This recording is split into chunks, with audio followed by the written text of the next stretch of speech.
morning, everybody. Welcome to The Savvy Entrepreneur. I'm your host, Doris Nagel.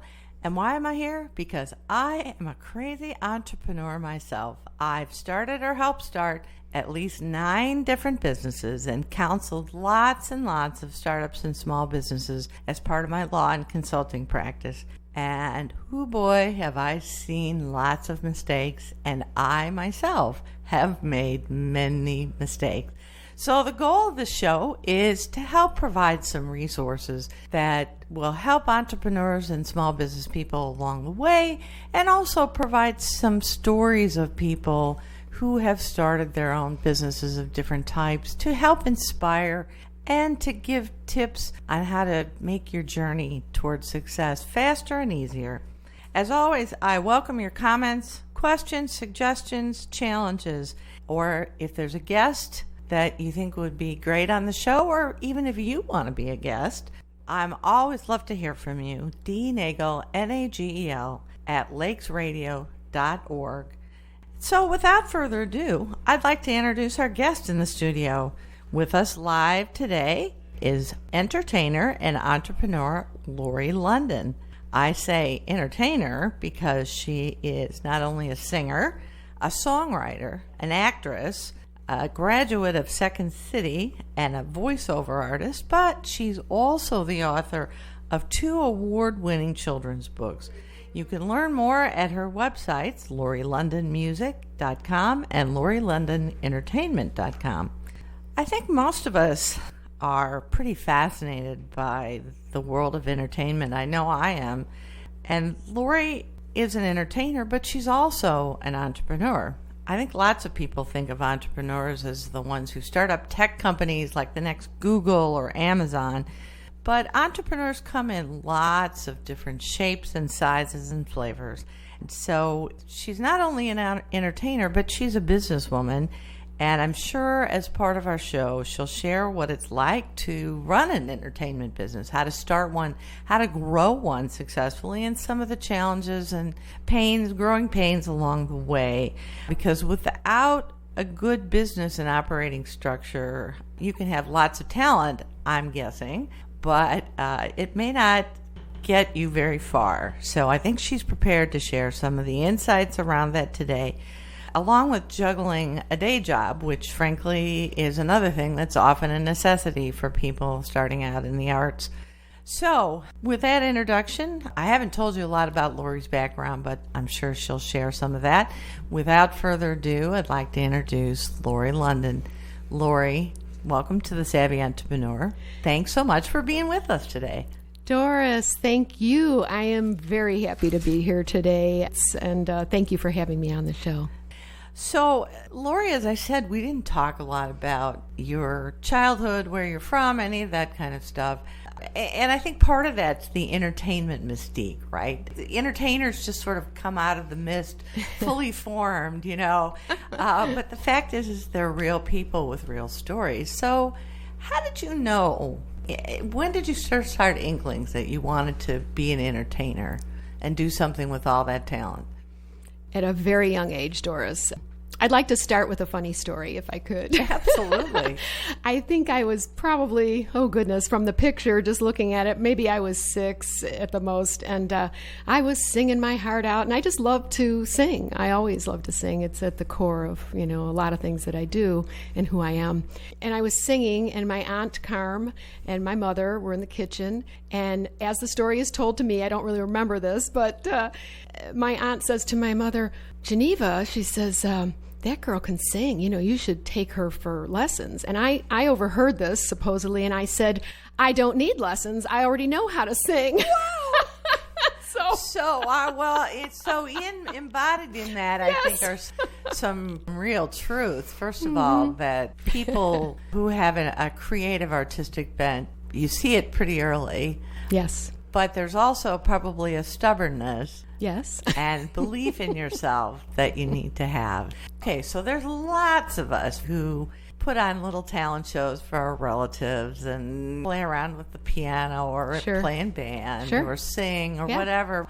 When did you know, though, that you really wanted to do something more serious with your talent? I know the exact moment. Let me just preface it with this. On Saturdays, it was kind of a free day at our house, so you got to watch TV a good part of the day, and there'd be cooking going on in the kitchen, and it was just a fun day.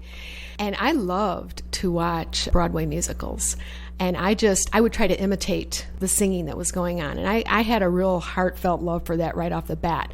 But to answer your question more specifically, I had taken a vacation to Kentucky, northern part of Kentucky. My dad had actually moved down there and bought a farm, a small farm. And Nashville was just, maybe an hour drive. So I'm a teenager. I'm probably like 18 years old. And I remember, it no longer exists now, but it was the Barbara Mandrell studio. And it was just a little kind of a box studio. And you could go in, pay a little money, and you could sing to some tracks. And when I heard my voice with orchestrated music behind me, it was just like a bug that kind of just got me, and I liked what I heard, and I thought, oh, I want to do more of this. And then also in my family, might as well go ahead and tell this, as this kind of connects with it. My dad, goodness, he was a concert promoter for 50 plus years in the Chicagoland area. He had big shows. Is that what they call impresarios? I guess, yeah. Yeah, that's another word, I guess. Mm-hmm. He had shows at the McCormick Place and on the South Side, Lexington House, Sabre Room, all these different theaters. So at age 13, or I was 12 or 13, I think, I was asked by my dad, who knew I liked to sing. He says, "Do you want to open for Marty Robbins?" And I was like, my goodness. "Yes, I would love to do that." Well, let me think about that for about 2 2 nanoseconds. seconds. Yeah, exactly. So that's kind of ties in as well, big time. Well, I think there's another piece in there, too, which is that being successful in entertainment requires good connections. It does. So you can either stumble into those connections, but it certainly doesn't hurt to have some of those in the family. Absolutely. So. Yeah. And I was I guess you could say I was born into it. Had he not been my father and done the things that he did, perhaps I might have gone into musical theater, which really is at the heart of me. But I sing all sorts of different genres of music. We used to do a Patsy Cline tribute show called Patsy Meets Elvis. And at the end, I insisted that they sing a couple songs together because in real life they never did. They met once, but that was it. Yeah.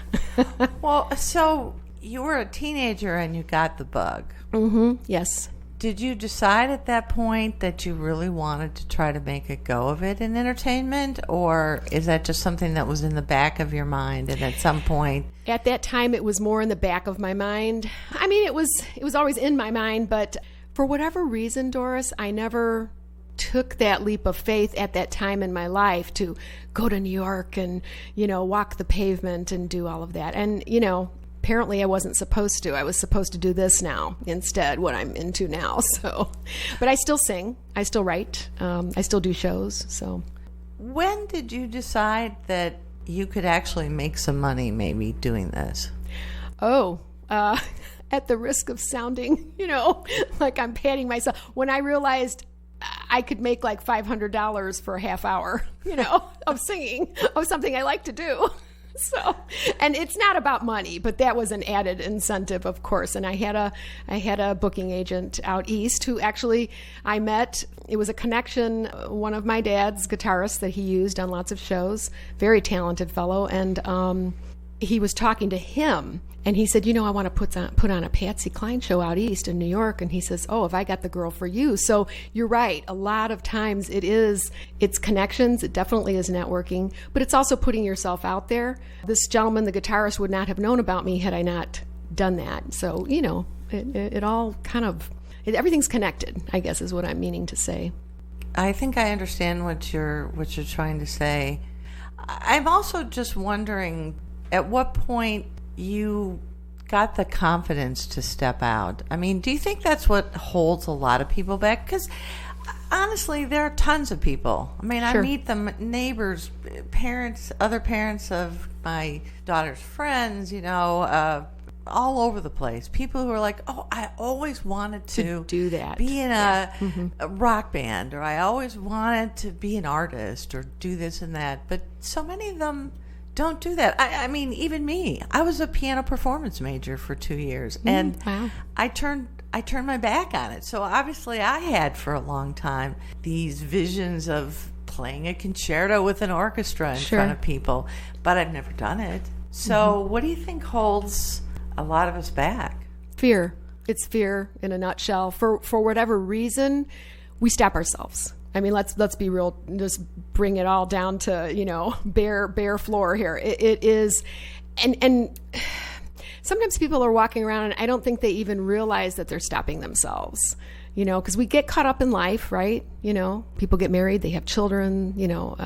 For me, and they get a day job. Yeah, pays absolutely. The bills regularly. Yes, and then they get comfortable. That's another thing that happens. You get comfortable with what you're making, your lifestyle, right? That's a comfort, and this might be something you're not even conscious about, but it's there. And then when you do become conscious about it, everything can change. For me, Doris, and I can only speak for myself, when I had my epiphany, whatever you want to call it, I had to go pretty far back. And I asked myself a question, and I dare everyone out there in your audience to ask themselves this question, if you like. When was the last time, not only was I truly happy, but when I felt engaged and alive? Just alive, yes. When did I feel a part of who I am soulfully? Who am I soulfully? You have to ask yourself, who am I? What do I really want to do? Put all that other stuff over here. Put all the ego and all the, I can't do this. Oh, I don't have enough money. Just for your own sake, just for for 3 minutes, 2 hours, whatever, put it over here and just maybe write down, who am I truly? What are my gifts? What have I always wanted to try and never did? I mean, have a talk with self. And that's what I did. And I had to go pretty far back. And it was like, okay, I love to sing. It's at the core of who I am. I love to write. I never dreamed I'd be writing children's books, but here I am doing that too. So it's great. But don't be afraid. Just meet yourself in the mirror if you have to, and really have that talk with yourself. Forget about everything else that is clouding your head or your day or your life. Set it over there on the side and just have a one-on-one with yourself. Yeah. Wow. Therapy sessions. It is. Lori London. It's deep. Yeah, it is. It's. I think that's insightful not only for wannabe artists and entertainers, but it seems to me that probably resonates with people who want to be or have thought about being an entrepreneur of all different types. Absolutely. It really requires, I think, an ability to step out of your comfort zone. That is so true, Doris. That's hard. Wow. Yeah. The older you get sometimes, too, until you reach a point like me where I think you get to a point where you're like, whoa, there's not too many more shopping days before Christmas. Yeah, let me just do this. Stop out now. Yeah. But can I interject something here? I just want to tell the listening audience, there is a freedom in this. Once you take that step, take a little step, take another little step here, take one here. You don't have to just dive off the deep end all at once, unless you want to, and that's okay too. But just because it does take a lot. It takes courage. It takes a belief is really what it takes. It takes a belief in something that you can't see maybe right now or you can't even feel right now. A leap of faith. Yeah. Truly. And I've heard that saying so many times, and I've heard people say, oh, go out of your comfort zone. And, it's not only going out of your comfort zone, it's just doing something different. We all have this routine every day, especially people with the 9 to 5, jobs, the regular job, or whatever time you start of the day, might work nights. I don't know. But there is this routine, and I think our bodies get used to that. Our cells get used to it. Do something different. Just do something different. Lighten it. Change it up. So that you can have that one-on-one with yourself. And like I said, I had to go pretty far back. I was like, well, gee whiz, when I was a kid, I liked to do this, this, and this. Am I doing anything even remotely close to that? Well, yeah, I am, but not really what I want to do. And when I started letting go of old patterns and thoughts and things, all this other stuff came rushing in, and it's all good, and it's fun. Well, I think you've alluded to something else that I'd like to touch on as well. So there's a leap of faith, belief that good things will come regardless of the fact that there's a lot of risk and cost, whether it's financial risk, could be risk to your ego and having it bruised. Sure. Your idea doesn't work. People don't like what you do. Nobody's willing to pay for it. I think there's also a business side of things, and that becomes pretty apparent when I went to both of your websites. There's obviously a lot of marketing that happens. Talk a little bit about some of the business aspects of just starting out in the business and then being successful in building it. What do you need to have in place? The word chutzpah came to me. That's not even a word, but no. I have a passion for what I do. I recognize that passion and I honor it, for starters.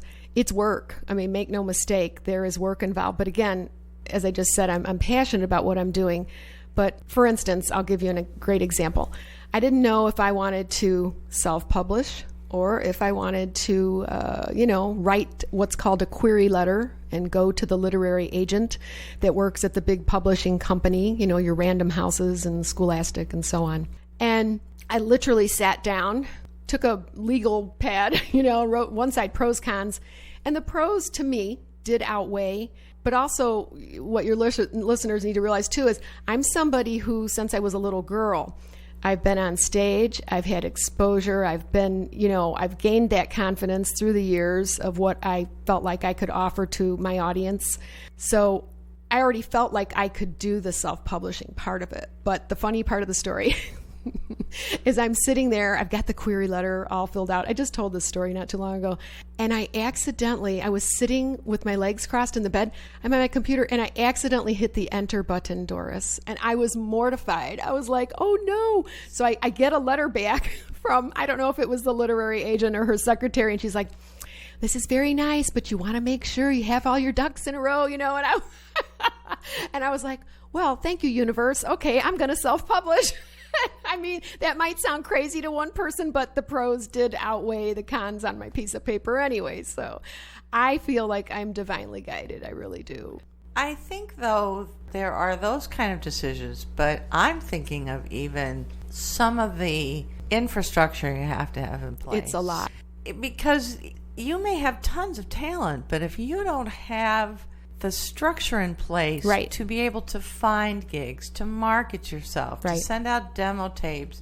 I don't know what all but I'd love for you to talk about of those things that you need to have in place sure. in order to make all that talent be able to pay off a little bit. Right.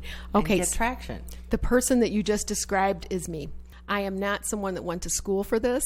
I learned by example from the family I was born into. Back in the day, people stuffed envelopes and sent flyers, right, to get sales. Well, they're coming back to that. Are they by really? The way. I like that. It's more personal. I like that. The actual hard printed mailer is making a comeback. What goes around comes around, right? Yeah. So as a little kid, I was introduced to business. Not only ethics, but just, a structure, if you will, for lack of a better word, what you were saying, it from working with my entrepreneurial father, independent promoter person that I was, exposed to since being a little child. But going into that, once I decided to self-publish, I have learned a lot. I've learned about publishing.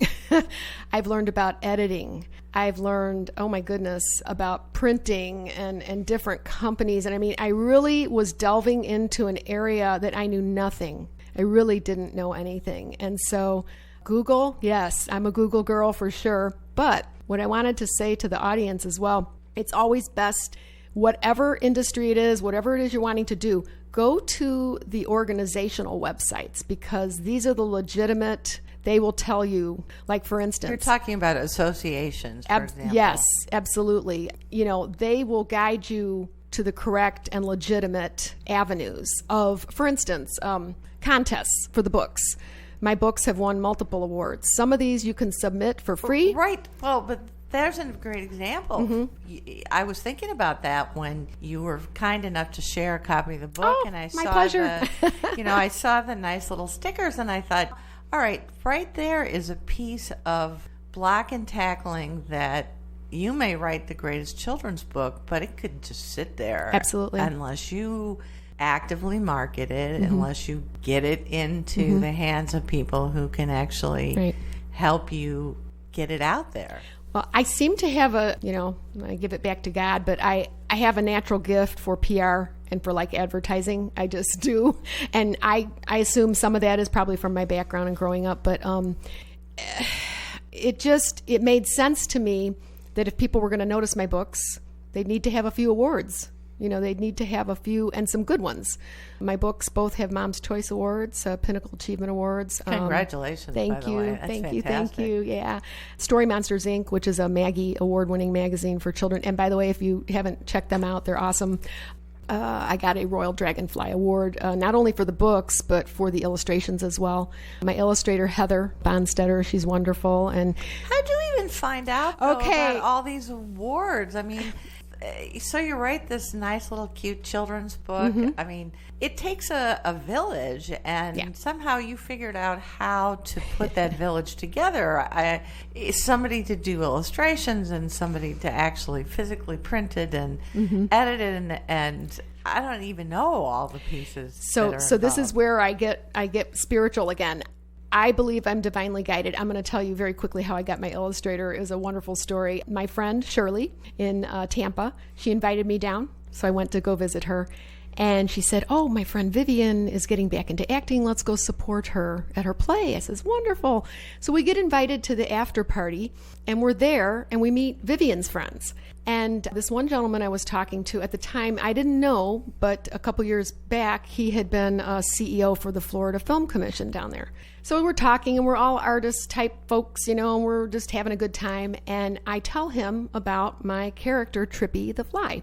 Right in the middle of it, he goes, "Stop right there." And in my head, right away, I'm like, "What? What's wrong?" I didn't say that, and he's like, "That's film." And I said, "That's what I feel. I feel like it's film too, because I'm seeing stuff in my head. I'm seeing a motion picture. Oh yeah. And it's the same thing with music. When I write songs, it's like that's a whole nother story, but I hear all the orchestration, even though I don't play really. I play by ear, guitar and piano a tiny bit. But anyway, so I said, "Well, that's what I feel with the character." He says, "When you get back to Chicago," he says, "you need to get on the phone and call Full Sail University." And so I did exactly what he said. I was like an antenna. I received the information and I immediately got on the phone. And I'll never forget, the girl's name was Jennifer. I told her the story. She goes, "Oh, you need to speak to the student liaison here. His name's John Michael LeBaron. Wonderful person." He listened to my story about my little character who is a fly who can't fly. He doesn't know why. He keeps trying, but, and that's part of the message. Don't stop trying. He's plucky. He finds other ways to have enjoyment in life. He can talk, read, write, dance, and sing, so why not? But anyway, John, he says, "You know what? Give me a couple days to think about your character, and I'll look at people who have graduated and people who are still here at the university." And the minute that man told me that he was going to take a couple days to think about it, I was like, wow, what a gift, right? So he gets back to me, and Heather is on that list. I had checked a couple other people, but I did end up going back to her. And when I saw her website, she had drawn a pig with wings, like when pigs fly. Mm-hmm. And the stylized way she drew it was what I had in my head for my character. And I thought, this could be her. And it was her. Yeah.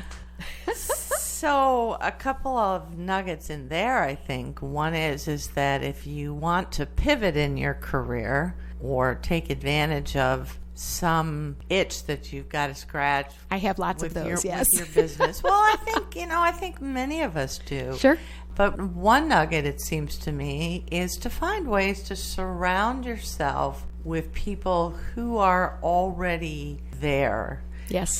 So if it's something in the arts and entertainment, find more ways to rub elbows with some of those people.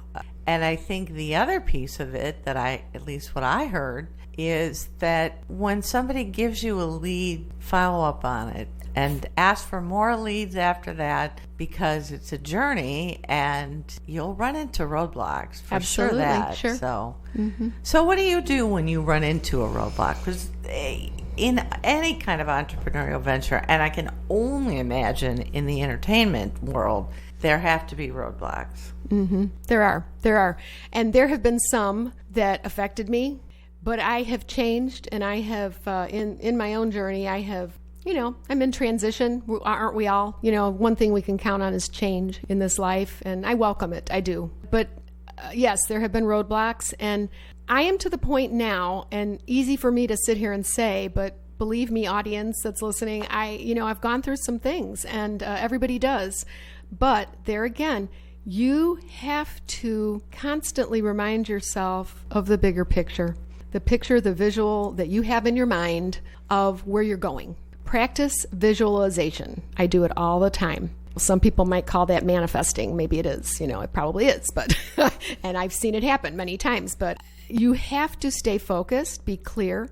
Very important to not surround yourself with people who are, I'll just go ahead and say it, toxic, or who don't celebrate what you're doing, or not that everybody has to celebrate what you're doing, but you know what I'm saying.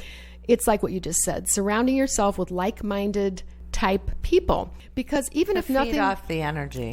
Absolutely, because even if nothing were to come of that, there is that energy, and that's what you need to be around, and you need to surround yourself with that. I don't know about you, but I found sometimes that being open to some of that energy is a kind of a little message or a clue that maybe my original idea wasn't quite right. Exactly. And be able to pivot a little bit. So exactly. I don't know, I'm just throwing it out there. Maybe you had originally the idea of writing the great American fiction novel and somebody somewhere along the way gave you the idea to write a children's book. So you have to kind of be willing to pivot a little bit and you do. Go with the flow a little bit. You just made me think of maybe some of the audience saw this. Maybe you saw it, Doris. Last night they did a TV program dedicated to Stan Lee, and he wanted to be a novelist, but then he ended up doing all of this and giving us so much, right? For people to come down the pike. But anyway, just be open. If something doesn't work, there's a reason it's not supposed to work. I'll give you a perfect example. And this isn't about what works or doesn't. I'm still pushing forward and in transition here. But I see Trippy, I always have. He's filmed to me. He always has been. But in my mind, I thought, well, he has to be a book first. Does he? I don't know. And actually what ended up happening, because I'm a songwriter and a singer, I wrote both books before I even met my illustrator. I had both audiobooks done before I even met Heather. Is that normal? No, probably not. Probably not. But for me, I don't know about but for me it was normal, but... I know. But for me it was normal because I come from a singing background and a performance background. And so I love getting into the studio and doing voices, and it's so fun. I have a blast. So that to me felt very natural. And it's like, yeah, I'll do the audiobooks first. It was kind of like that in my brain. And so then I knew, well, you have to do a book, so it's like, okay, find an illustrator. And then I didn't know I was going to meet these people down in Tampa, but I followed up on it. And then lo and behold, boom, there she is. So that happened. But this is all about connection, being open to things. And what I was getting at, and I've got a little sidetracked there with the music stuff, but I've had Trippy made into a plush. He's adorable. And I also had him made into a puppet. And so he has morphed and changed himself through this process, as I am as well. And it's hard to say I'm not attached to these things, because I am, but you have to find a place where it's like, okay, boom, that didn't work. Let's go to the next thing. Bada bing, bada boom, as they say. And not take it personally. Don't take it personally. You cannot wear things, and I've never been that kind of person anyway, thank God for me, but you cannot take things personally. And if you are self-judging yourself, stop it, Don't do that. Stop it. Life is for living. Sure, bad things happen, but, honestly, I just want to have fun. What's that song? Girls just want to have fun. Right. But yeah, I want to give joy. I see the faces of these little kids when I do these book readings. And then at the end, we try to do voiceover, and I let them try to do the voice of Trippy, and I show them how to do it. Yeah. And I hope you've got some of that videotape, because I do. Mm-hmm. That's got to be absolutely priceless. Yeah. And, go ahead. Well, I was just going to ask you to rewind the clock back just a little bit. So your business, I think, first and foremost, if I understand your background correctly, you're a singer. Yes. You're a musician. Yes. How did you get to the point of deciding to write a children's book? That's quite a leap. A pivot. It is a pivot, yeah. And how did you get there? Again, a gift from God, in my opinion. I work for a major airline, and at that time, I was the person that boarded you on the plane, the gate agent, they're called. And I remember distinctly this flight was going to Calgary, Canada. And I remember the flight attendant, she was very playful. She was kind of like, like me. And so we were talking back and forth, and this little fly was hanging out on the jet bridge console, and me being kind of animated how I am, I'm like, don't go in the airplane, don't, and he wasn't buzzing me. He was very mellow, right? So she sees him going back and forth. She looks at me and she says, I don't kill anything. And I said, I don't either. And I remember we high-fived each other, celebrating our lack of violence, And right at the end, I remember it was a 737, and this particular door, the aircraft is actually, it's a little rounded there. So you have to stop the door and then continue to close it. Otherwise you'll hurt yourself. And who do you think flies in? And the flight attendant looks at me. She shrugs her shoulders up. It's like, oh, well, okay, bye. And I shut the door. I thought about this little fly for like a week. He's going to Calgary. He's going to Canada, oh my goodness. So I had this on my mind for the longest, and I was like, well, why didn't he just fly there? I don't understand, And I thought, well, he instinctively, to me, he immediately, I should say, I knew that he was little, and he was a youth. He was a youngster, basically. I don't know why. I also felt that he was male. So this went on for a week, and finally, this thought comes into my head, thank you, God, and says, he can't fly. And back to my thought was, what do you mean he can't fly? Why? And those are adult issues. Don't go there. And then right away I was like, oh my gosh, could this be a children's book? And then my ego said, oh, you don't write children's books. You write songs. You don't. And I'm like, shut up. What do you know about Yeah, what do you know about that? That's how my ego would sound, I suppose, if I had a voice. Silly. Yes. Keep your day job. Exactly. And I basically, I was like, no, get out of here, And I was like, no, it could be a children's book. I think this would be a really awesome children's book. And then he just developed from there. And now on his second journey, the first one is called Trippy Takes Flight. It's a very Chicago-esque book. You'll see very well-known things of Chicago, downtown buildings and so on, Navy Pier in the book. But what happens in a nutshell is he goes to the library and he meets the great book. And the great book tells him about all the cool places he can go and how to get there. So little Trippy becomes very inspired, and he hops a 747 to Paris, France. And in the last scene, you notice I say the word scene because everything is filmed. You turn the page and he's in my favorite spot on the 747, which is up in that top little bubble in the window. And he opens the book and you see him reading, and it says learn how to speak French. So by the time he gets there, Doris, he's fluent. And one thing about Trippy, he does get a little teary-eyed, a little verklempt sometimes, and it's okay. And I remember telling Heather in the first book, because he actually gets teary-eyed in that one, and I said, I don't ever want to see him crying again, like in the second book. So if I tell you to have him weepy, remind me. And then all of a sudden it occurred to me, it's okay to get weepy, it's okay to cry. And there's another little message there. And I was like, wow, that's kind of cool, So I have to ask you, yes. Do you think Trippy is an alter ego for you in some ways? Yes, many ways. Yeah, he is. Yeah. My sister Connie, she said to me very early on, she goes, you're Trippy. I said, no, I'm not. She's like, yeah, you are. I'm not Trippy. Yes, you are. Yes, you are. There's a song right there. Another thing, too, I want to giving her a virtual hug, my sister. I said to her at one point, because like I said, Doris, this was all new to me. I'm diving into places that I've never been before, right? I said, well, the next thing I need to do when I was doing the audiobooks is to find a narrator. And she stopped me dead in my tracks. She goes, no, you need to narrate the books. I said, really? You know Trippy better than Anthony. And she says, you've got a great voice. It would sound good. And had she not said that, I don't know, maybe I would have hired a narrator. Maybe I wouldn't have, but I always was so grateful to her for uttering that to me because I have more fun in the studio doing the voices and everything. Yeah. I wanted to ask you what's your favorite part about being an entrepreneur, but it sounds like that might be actually a hard question for you to answer because there's so many parts of it that you clearly enjoy. You know what, Doris? I do, but there is a word that just came to me. Yeah? Freedom. Freedom. It's a freedom to do whatever I want to do with these characters or with my voice. I've been very fortunate. My friend, he's passed away now, but he was my booking agent out east. And he would always say, sing whatever you want, Lori. I love your voice, but just know that if it's something I really, really dislike, I'm going to say something to you. I'm like, okay. So I was always given that loose rein, if you will. And nobody ever really tried to control what I was doing, which is great because that's something that I probably wouldn't allow anyway. So, you have to be your own person.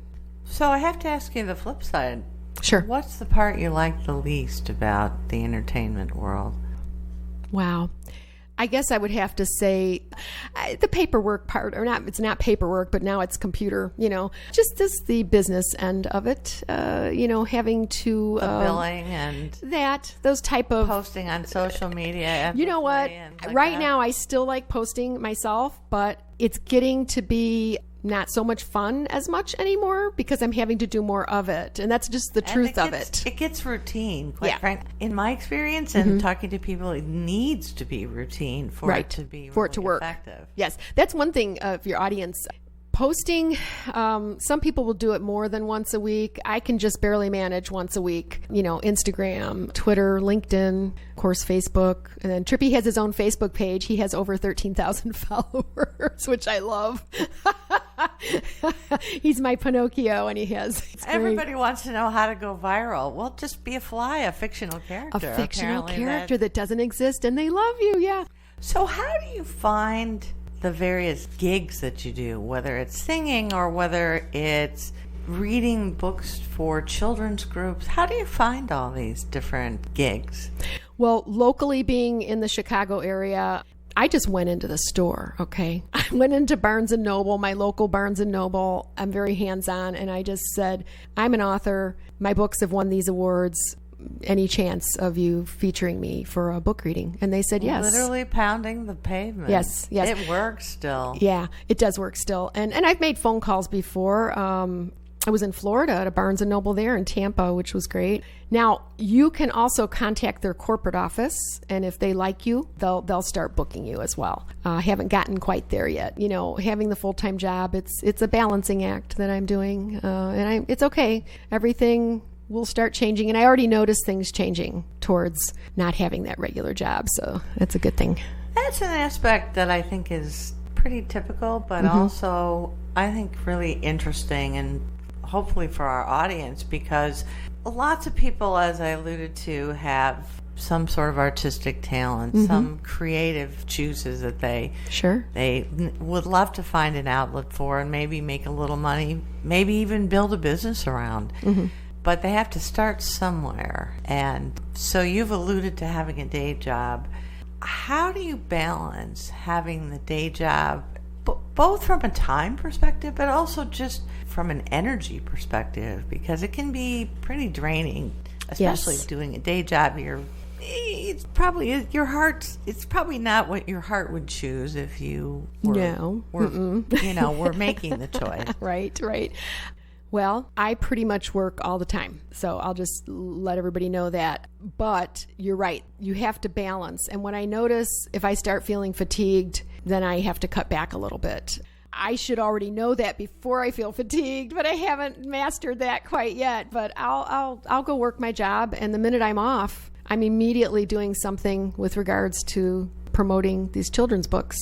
My way of relaxing is watching an old movie or something, a good Capra film or something like that, or even a cartoon, because those inspire me as well. I'm a big kid, Doris, in case you already haven't figured that out. But it's not easy to balance all of that. And I'm tired a lot. Yeah, I am. And I have to watch that because I don't want to get sick, because then what am I going to be doing? So, yeah, you have to be very mindful and also be very clear about, you might have 15 things you want to do this month, but which one of them is more important?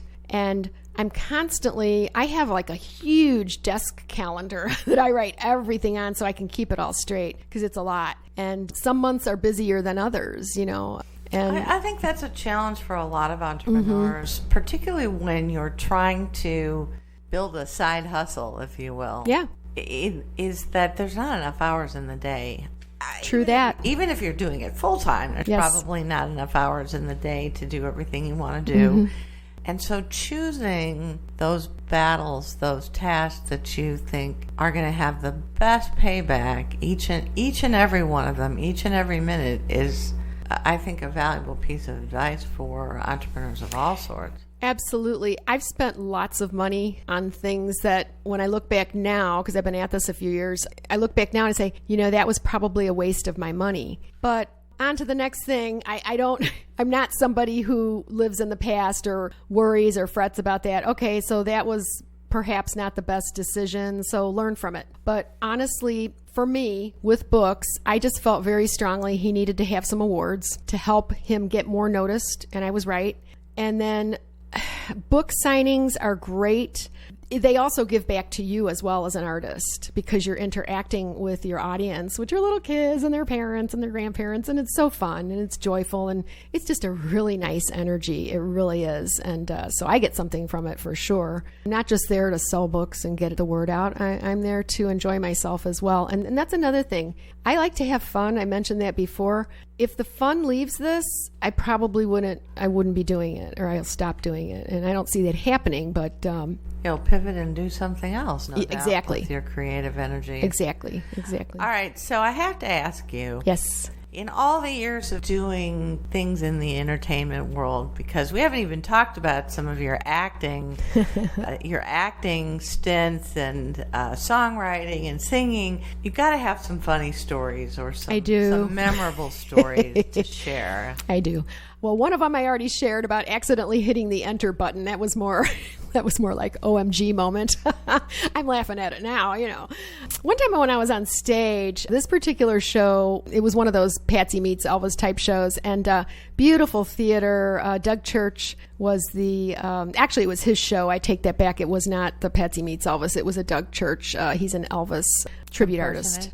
Tribute artist, I would said impersonator, but that's probably politically incorrect. Yeah. Oh, there's a big whoop-de-doo about that among people who do that. Oh, yeah. I'm sure. Yeah. Anyway, but he's a tribute artist, and he's a very good one. But anyway, I was opening for him. So my theme was the women of country music. So I was going all the way back to Kitty Wells, Patsy Cline, and coming on up, right, with the big, okay. This was the Richmond Theater in Richmond, Virginia. Beautiful Art Deco. They had redone it. Just gorgeous stage. Sound beautiful.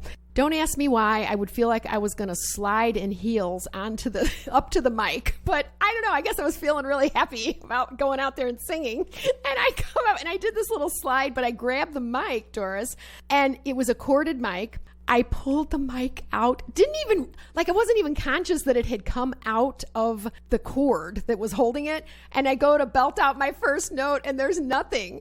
And then the audience starts laughing. I'm laughing. And then I put the mic back in the cord and I just, out of nowhere, decided to do a howdy, Minnie Pearl. For people out there who remember who Minnie Pearl is. Certainly did. Yes, they did. And they were all laughing. And I said, wow, what a way to start the show. And and it was great. From there on out, they were yelling things out. You're lucky you didn't land on your keys. You're not kidding. You're not kidding. I know. Funny. I don't know what possessed me. It was, I just did it. It was crazy.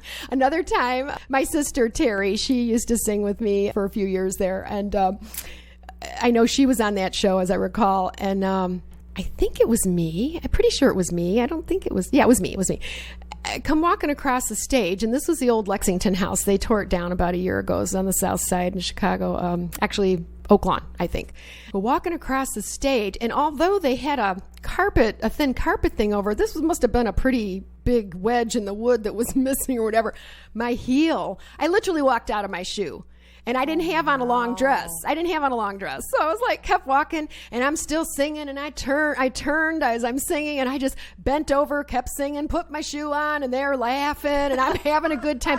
I'm a bit of a clown, I guess. And, that's why I have no doubt your Second City improv training probably really helped you out there because the world of improv is all about going with really weird situations and just rolling with it and making the best. It's letting go and having no ego whatsoever. I mean, I've been in some weird situations in classroom.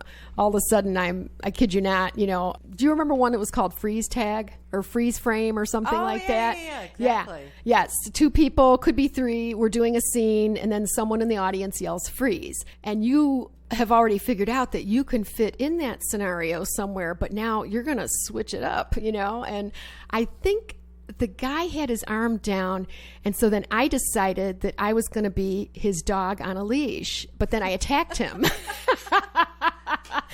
was great fun. It was some of the best times I've ever had. I'm still friends with a couple of people from there. Would you recommend improv for people who are yes. maybe afraid of stepping out. Yes, or yes, yes. Unlock, to help them unlock. Oh, God, yes. It's a wonderful program. And, you know, we had people in our class, Doris, who I remember one girl, she worked for some very prestigious international firm. She spoke Japanese, but I mean, she was terrified to speak in front of people. So this is why she came to be at Second City. Another fellow, I'll never forget, he was a prosecuting attorney there in the city.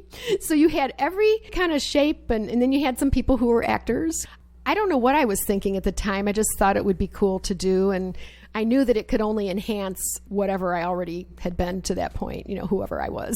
Well, we're almost out of time. I'd love for you to touch on, though, some of your upcoming projects and plans and ideas that you're working on. Oh, there's so many floating around in my head. Okay, well, I've met some very lovely people in California who have become very instrumental in some things that I'm wanting to do. About a year and a half ago, my lawyer in New York, he submitted what I had thus far, which was 1 book and 2 audiobooks at the time, to Nickelodeon. Nickelodeon, there's interest, but they want to see a cartoon short. So now we are putting together a cartoon short for that submission. So it's very exciting. Another media It really is. that you're learning about. It really is. And my other friend, although he's not come out and actually said it, but I know what he means. He sees me as some kind of a potentially some kind of TV show host for kids. I don't know. I'm open to it. I wouldn't say no. So you should think about having a radio show. You know what? I love radio. That would be fun. Well, we'll talk afterwards. Okay. One last question. Yes. What advice would you give to budding entertainers and maybe even entrepreneurs about growing your business? There's 2 that come immediately to mind. One is, and I'm going to look at this for myself with regards to funding for the plush for next year, because it is expensive. It is. I've spent loads of money and well worth it, though. I don't regret any of that, because this is part of it. You have to invest in yourself and invest in your dreams, and believe in yourself. That's really it in a nutshell. Don't let anybody or anything deter you. If you have something that you love, that gives you joy, don't stop. If there are people in your life that are thwarting that, get away from these people. I mean, I'm being serious. And surround yourself with loving, caring people who like the same types of things that you like. And be joyful. Be joyful even if you don't get what you're thinking it's going to be, because or make any money doing it. Exactly, because again, I'm a spiritual person. God's got this, and maybe what you think you're going to be doing. Look at Stan Lee. This man thought he was going to be writing novels, and look what he accomplished and gave back. That's the important thing too. Give back. Yeah. Right. I appreciate you coming on the show today. I can't thank you enough for being here. Doris, my pleasure. So if people are interested in learning more about Lori London and all her many creative gifts and talent, or are interested in contacting you, what's the best way for them to reach you? Either website, they're both linked. Down at the bottom on the face of each page, there's a link that will take you back and forth from the Lori London Music to the Lori London Entertainment. For booking engagements for singing, of course, that you would go to the music site. For booking engagements for an author reading, perhaps, that would be the entertainment site. There's also video on both sites. There's voiceover on both sites. So those would be the 2 main ways. My books are available on Amazon, Barnes & Noble. All you have to do is Google. Trippy the Fly, I'm so happy to tell you this, is now a registered trademark for his name and his logo. So super huge on that. Yeah, thank you. That is cool. Doris, thank you so much for having me on. It's been so lovely to meet you. Thank you again for being here. My pleasure. I hope our listeners have enjoyed learning a little bit about Lori's entertainment career and how she's built a business from, frankly, a side hustle, and growing her business around that, and just sharing stories of what it takes to be an entrepreneur and to be successful at it. So along with free other information and resources for entrepreneurs, you can go to my consulting website, www.globalocityservices.com. Don't forget to email me or reach out to me if you'd like to shoot the breeze or share challenges, topics you'd like to hear about. dnagel@lakesradio.org. Folks, happy entrepreneuring.